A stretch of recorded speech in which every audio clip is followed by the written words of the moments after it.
Bienvenue à l'émission « Je suis l'Éternel qui te guérit ».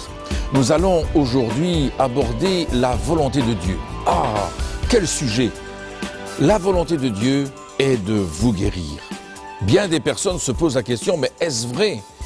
Tout au long de cette émission, c'est ce que nous allons développer ensemble afin de nous mettre d'accord sur ce que la parole de Dieu, la Bible, nous enseigne. Alors, soyez les bienvenus dans cette émission « Je suis l'Éternel qui te guérit ». Installez-vous confortablement, détendez-vous et écoutez convenablement ce que Dieu est en train de vous dire. À tout de suite.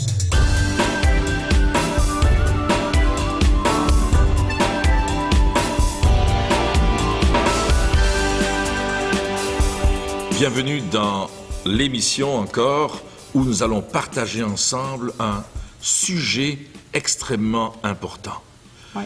Et je vous invite à être très attentifs parce que aujourd'hui c'est mon épouse Christine qui va surtout vous enseigner. Alors ça va être super parce qu'elle est une enseignante hors pair. J'exagère un petit peu. Oh non, vous allez voir, ça va être super. Alors on va voir, est-ce la volonté de Dieu de guérir? Voilà une question que beaucoup de gens se posent et qu'est-ce qu'on en pense? Qu'est-ce que tu en penses? Bien, c'est vrai qu'on aimerait avoir des certitudes. Et souvent, j'ai entendu des personnes qui priaient, et moi-même, j'ai prié « Seigneur, guéris-moi ». Et puis, je finissais ma prière avec « Si c'est ta volonté, Seigneur ». C'est vrai, ouais. Et automatiquement, toute l'attente que j'avais de la guérison s'évanouissait. Parce que je ne savais pas si c'était la volonté de Dieu. C'était comme un soufflé au fromage qui retombe. Voilà, exactement. C'est ça. Alors peut-être vous êtes dans le cas et vous posez la question, mais est-ce ta volonté, Seigneur, de guérir?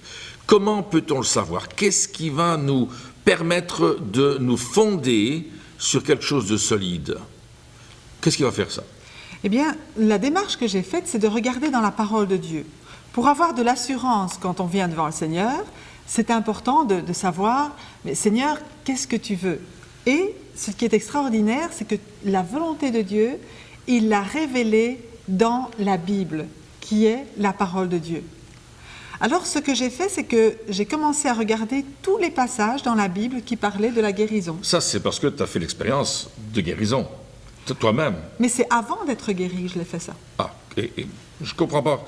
Tu as fait une démarche, comment tu as fait pour aller voir ça dans la parole de Dieu? Eh bien, j'ai un canevas avec tous les passages, et vous savez, dans les concordances, ça existe là, tous les passages qui parlent de guérison. Et je suis allée voir notamment ce que Jésus avait fait.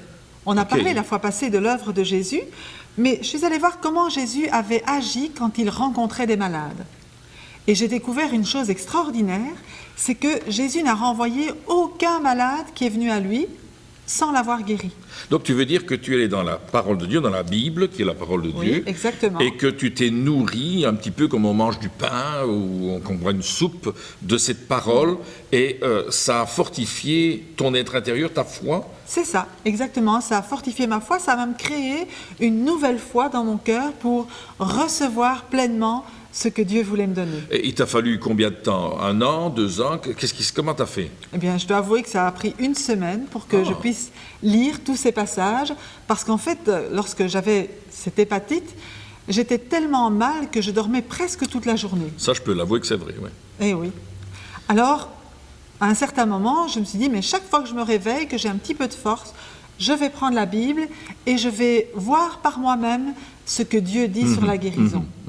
Et la conviction a été forgée dans mon cœur que Dieu non seulement était capable de me guérir, mais qu'il voulait me guérir. Ah bien, oui, c'est formidable. Et ce qui s'est passé, c'est qu'une semaine plus tard, donc le dimanche matin, je me suis réveillée avec la certitude que j'étais guérie et que Jésus avait pris cette maladie, ma maladie, à la croix. Je me souviens, elle était là dans la chambre et puis elle est descendue pour me dire « Chérie, je suis guéri. » J'étais content. Oh, j'ai dit « Super !» Vous savez, quand on reçoit une guérison, il faut toujours faire quelque chose qu'on ne savait pas faire avant. Et ce qu'elle ne savait pas faire, c'était boire du café et manger du chocolat. On a le meilleur chez nous, hein. Je ne vous cache pas là, mais quand elle sentait l'odeur du café, elle était malade. Et lorsque elle voyait du chocolat, c'était encore pire. Et ce matin-là, lorsqu'elle m'a dit « je suis guérie », souviens-toi. Oui, je me souviens bien. J'ai dit, chérie, je te fais un café. Et c'était un café corsé, fort, vous savez. Et je lui ai dit, tiens, regarde, je vais tartiner une tartine de choco-pasta, je ne sais pas trop comment vous appelez ça, mais... et elle a mangé, elle a bu son café. Et vous savez ce qui s'est passé? Rien. Rien, elle était guérie, complètement transformée, complètement touchée. Et ça, c'était formidable. Hein. Moi, j'ai vraiment vu la main de Dieu dans cette guérison. Exactement. Et puis, gloire à Dieu pour cela. Merci Seigneur. Et je crois que c'est important de croire cela. Nous allons aller plus loin dans l'enseignement tout à l'heure. Et je vous invite vraiment à fonder votre foi sur la parole de Dieu, d'être solide en Jésus-Christ, d'être solide dans cette parole, parce que la parole de Dieu est inébranlable et c'est ce que vous avez besoin aujourd'hui.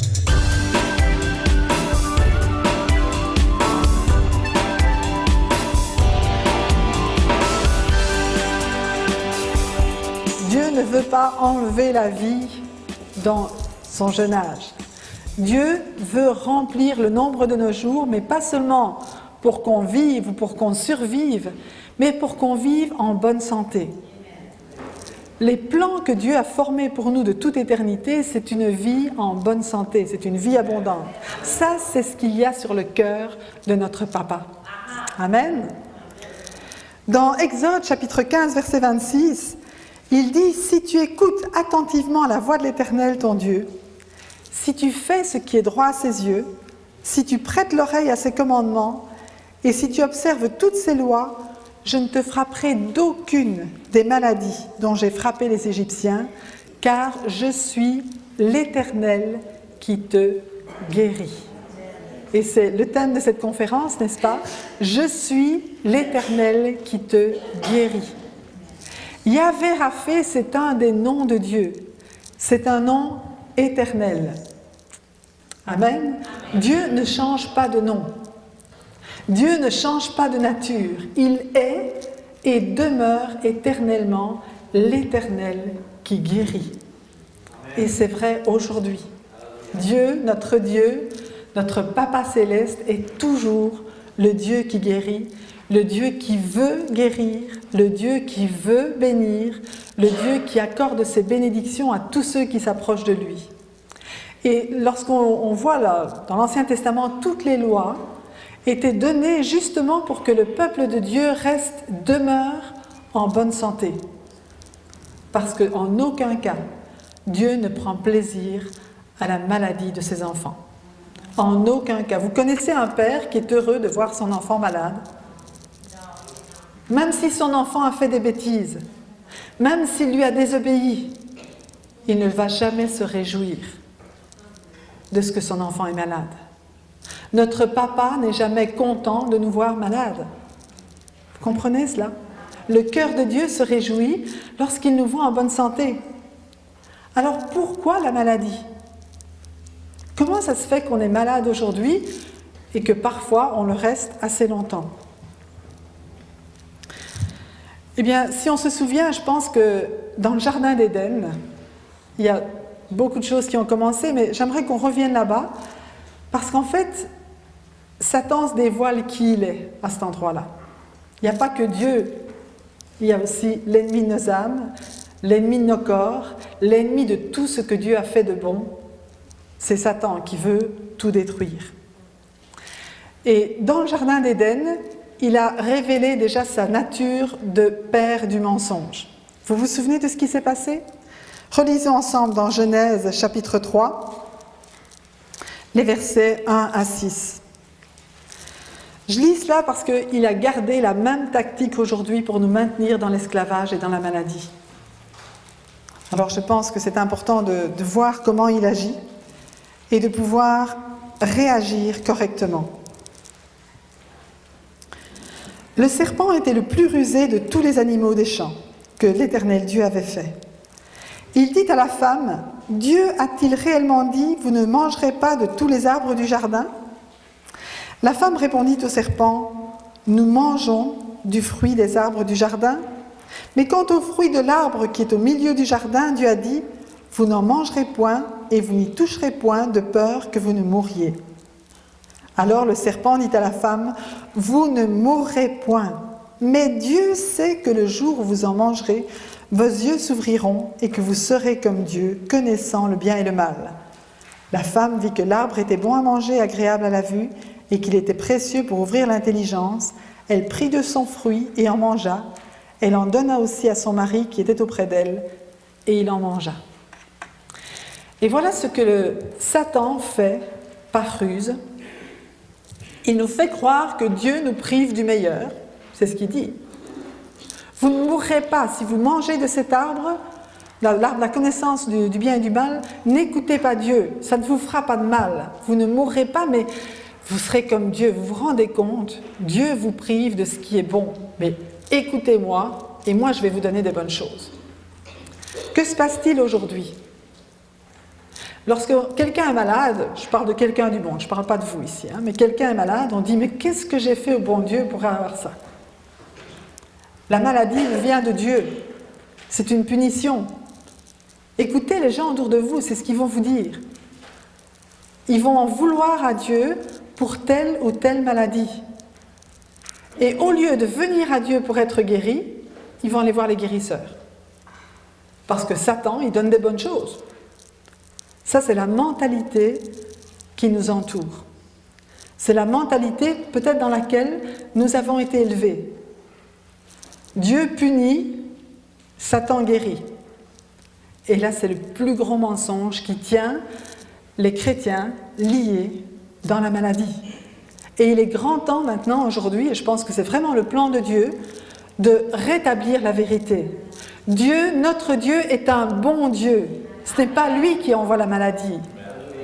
Il est venu pour guérir, il est venu pour sauver, il a tout donné pour que nous soyons en bonne santé, pour que nous ayons la vie abondante. Et le père du mensonge qui nous enfonce dans l'esclavage, c'est Satan. Et dès le début, il a volé à Adam, il a volé la prospérité, il a volé la santé, il lui a fait croire qu'il ne mourrait pas, mais lorsque Adam et Ève ont écouté Satan, la mort est entrée en eux, et avec la mort, il y a eu la maladie, il y a eu toutes les malédictions que nous connaissons et dont nous vivons et nous voyons encore les conséquences aujourd'hui. Mais gloire à Dieu. Dieu a continué à nous aimer. Comme un papa continue à aimer son enfant, même s'il désobéit, rien n'a pu empêcher Dieu de continuer à nous aimer et à aimer l'homme. Il l'a aimé si fort qu'il a payé le prix le plus grand qui puisse exister pour que tout à nouveau nous puissions revenir dans son abondance de vie qu'il avait préparée au départ. Vous imaginez, dans le jardin d'Éden, il avait tout préparé pour qu'on vive heureux, avec rien qui manque, avec tout en abondance. Ce n'était pas seulement un petit peu, mais tout était là, y compris l'arbre de vie. Parce que l'homme avait accès à l'arbre de vie pour avoir la vie éternelle. Et ce n'est qu'après avoir péché que Dieu a dû fermer le jardin pour que le péché ne demeure pas éternellement, mais qu'il puisse envoyer un sauveur. Et ce sauveur, c'est Jésus. Amen. Alléluia. Dès le début, Dieu savait qu'il avait une solution pour notre vie. Et quand il a envoyé Jésus, il ne l'a pas envoyé comme ça par hasard en disant « je vais voir si... je vais l'envoyer. Il y a 2000 ans, il a décidé, tiens, tout d'un coup, je vais leur envoyer une solution. » Non.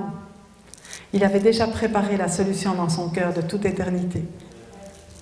Et bien avant que Jésus ne vienne, 700 ans auparavant, il a donné au prophète Ésaïe une révélation de l'œuvre que Jésus, son Fils bien-aimé, allait accomplir à la croix. J'aimerais qu'on lise ensemble ce chapitre d'Ésaïe 53.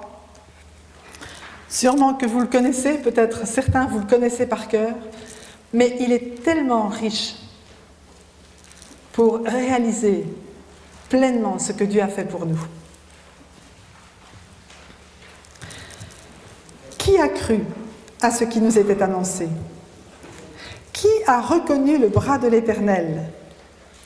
Il s'est élevé devant lui comme une faible plante, comme un rejeton qui sort d'une terre desséchée. Il n'avait ni beauté ni éclat pour attirer nos regards, et son aspect n'avait rien pour nous plaire. Méprisé et abandonné des hommes, homme de douleur et habitué à la souffrance, semblable à celui dont on détourne le visage, nous l'avons dédaigné. Nous n'avons fait de lui aucun cas. Cependant, ce sont nos souffrances qu'il a portées. C'est de nos douleurs qu'il s'est chargé, et nous l'avons considéré comme puni, frappé de Dieu et humilié. Mais il était blessé pour nos péchés, brisé pour nos iniquités. Le châtiment qui nous donne la paix est tombé sur lui, et c'est par ses meurtrissures que nous sommes guéris.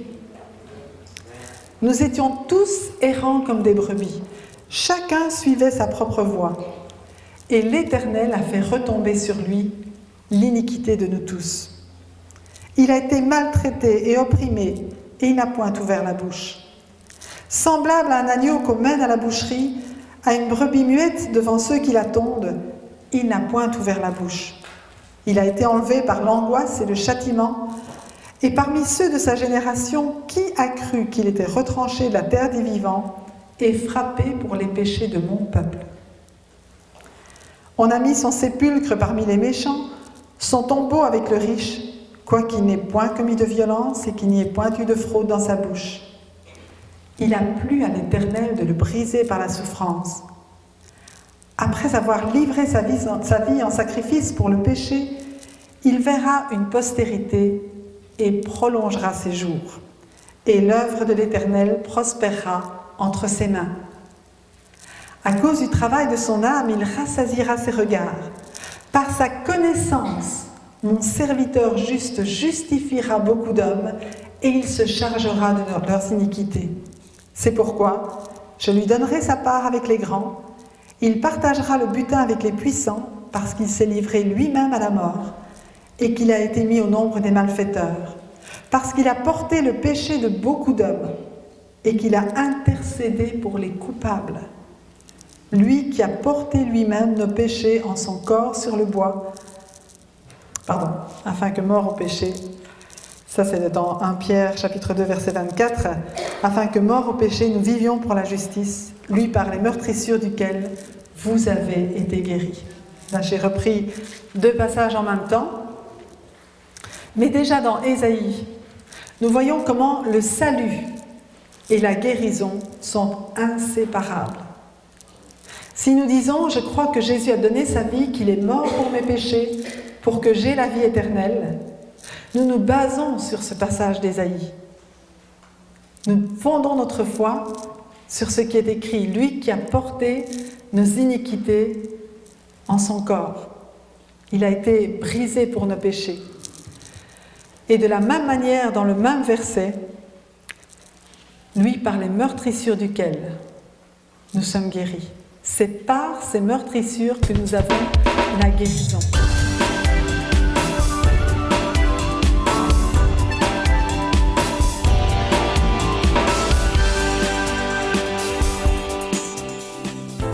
Qui pourvoira cette misère, assumera ses lendemains.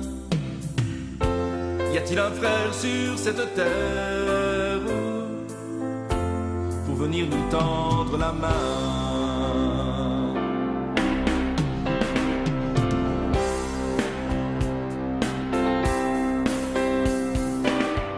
Jésus est venu parmi nous pour nous montrer l'amour du Père, pour libérer nos lendemains, pour que nos vies brillent enfin.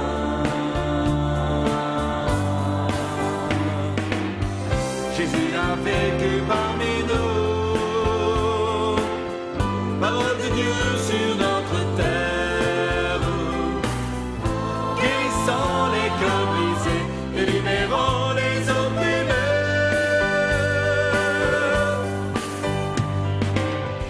Aujourd'hui Jésus est vivant, il siège à la droite du Père. Et si tu veux vivre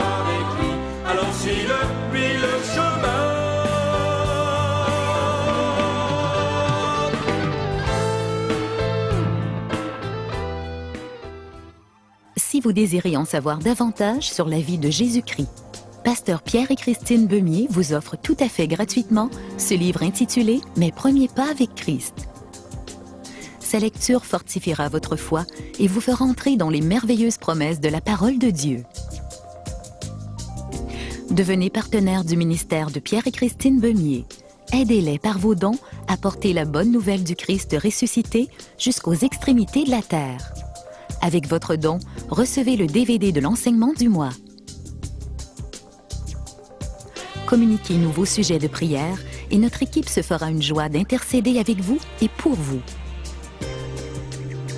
Faites-nous parvenir votre courrier, soit en nous écrivant l'adresse suivante: Apollos, boîte postale 23, 7022 Lyon, Belgique, ou en visitant notre site www.apollos.eu. Je m'appelle Jean Dutilleux, je suis belge et chrétien tout de même depuis longtemps, depuis 1978. Et au fil des années, j'ai commis des excès de table et j'en suis venu à être un diabétique de type 2. Et c'est quelque chose, le diabète, c'est quelque chose d'effroyable parce que lorsqu'on a une crise, en hypo par exemple, on tombe dans des sudations et ça va vers le coma. Et la médecine ne peut pas guérir le diabétique. Donc je n'avais qu'un recours, c'était de me confier en Dieu. Et il y a quelque temps, lors d'une réunion, pasteur est venu et a dit dans la salle, il y a 2 diabétiques que Dieu veut guérir. Et je me suis levé, et cette autre personne, et Dieu m'a guéri. Dieu m'a guéri, et comment est-ce que je puis le savoir? Mais parce que auparavant j'étais privé de tout ce qui agrémente une table, et maintenant je peux manger de tout, sans aucun malaise, sans rien du tout. Et je rends gloire à Dieu, parce qu'il est mon bien-aimé, il est mon médecin.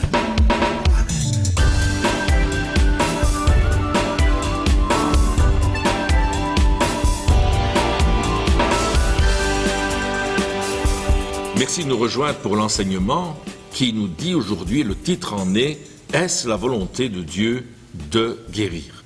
Et comme je vous le disais juste avant, nous allons fonder cet enseignement sur la parole de Dieu qui est vraiment le fondement nécessaire à cela. Je vais laisser la parole à Christine pour quelques instants parce qu'elle va nous conduire dans cet enseignement. Alors Christine, conduis-nous maintenant dans cet enseignement et révèle-nous ce que Dieu t'a confié. Eh bien, Dieu m'a montré que déjà dans sa parole, déjà dans l'Ancien Testament, donc bien avant que Jésus vienne, Dieu révèle sa volonté pour ceux qui le cherchent, pour ceux qui l'aiment. Et nous voyons cela notamment dans Exode, chapitre 23, versets 25 et 26. Il est dit « Vous servirez l'Éternel votre Dieu, et il bénira votre pain et vos eaux. Et j'éloignerai la maladie du milieu de toi. Il n'y aura dans ton pays ni femme qui avorte, ni femme stérile. Je remplirai le nombre de tes jours. » Et déjà dans ce passage, nous voyons que Dieu désire que nous vivions en bonne santé. Dieu est un bon Dieu et il nous veut vraiment heureux, il nous veut avec une vie pleine. Et il a pourvu pour que nous vivions chaque jour en bonne santé. Et c'est ce que nous dit aussi Exode, chapitre 15, verset 26, si tu veux bien le lire, Pierre. Il dit, si tu écoutes attentivement la voix de l'Éternel ton Dieu, si tu fais ce qui est droit à ses yeux, si tu prêtes attention à ses commandements et si tu observes toutes ses lois, je ne te frapperai d'aucune des maladies dont j'ai frappé les Égyptiens, car je suis l'Éternel qui te guérit. Et ce qui est intéressant dans